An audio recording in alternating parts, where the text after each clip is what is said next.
आज के इस विशेष समाचार में हम चर्चा करेंगे इत्तेहादे मिल्लत काउंसिल के अध्यक्ष मौलाना तौकीर रज़ा के ताजा विवादित बयान की। मौलाना तौकीर रज़ा ने हाल ही में राष्ट्रीय स्वयंसेवक संघ (आरएसएस) और बजरंग दल को आतंकवादी संगठन बताते हुए इन पर पाबंदी लगाने की मांग की है।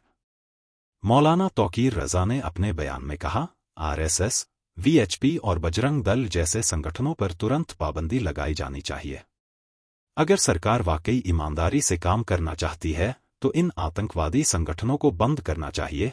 उनका यह बयान वक्फ संशोधन विधेयक पर एक बैठक के दौरान आया, जिसमें उन्होंने कहा कि हम हिंदुस्तान के लिए जीते हैं, हिंदुस्तान के लिए मर सकते हैं, लेकिन हम अपनी इज्जत देने के लिए तैयार नहीं हैं।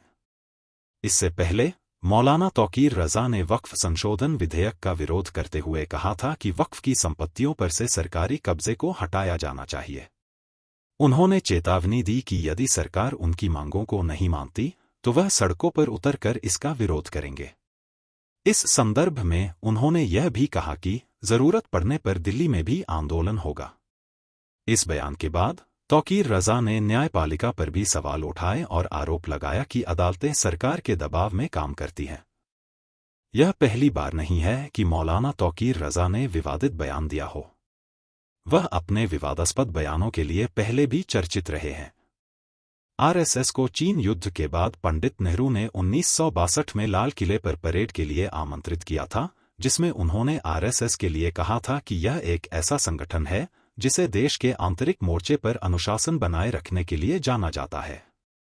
मौलाना तौकीर रज़ा की विवादित टिप्पणियों का इतिहास काफी लंबा है।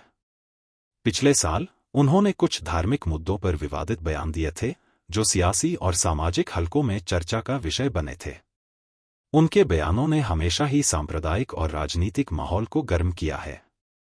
इससे पहले प्रयागराज में नकली नोट छापने का मामला सामने आया था, जिसमें मौलाना तौकीर रज़ा की गतिविधियों की जांच की जा रही थी। जांच में पाया गया कि वहां कुछ कट्टरपंथी साहित्य भी पाया गया था, जिसमें आरएसएस को आतंकवादी संगठन बताया गया था।